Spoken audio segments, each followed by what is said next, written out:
Asyhadu an la ilaha illallah wahdahu la syarika lah wa asyhadu anna Muhammadan abduhu wa rasuluh. Faya ibadallah ittaqullah usikum wa iyaya bitaqwallahi faqad fazal muttaqun.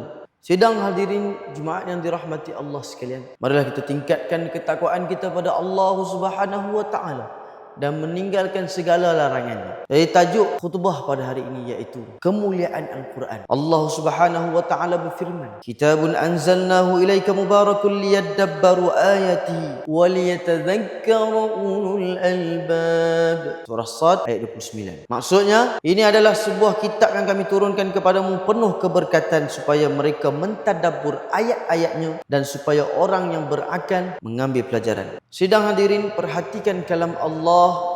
Perhatikan kalam Allah ini bukannya kerjanya duk tidur saja, duk main handphone je. Allah tidak sekadar menyuruh kita membaca, tetapi Allah menyuruh kita mentadabbur, berfikir dan mengambil pelajaran daripada Al-Quran Al-Karim. Inilah jam azan Al-Asr 4.0 yang warna hitam elegans yang hot sekali. Anda boleh dapatkan di TikTok Mekalam HQ Official.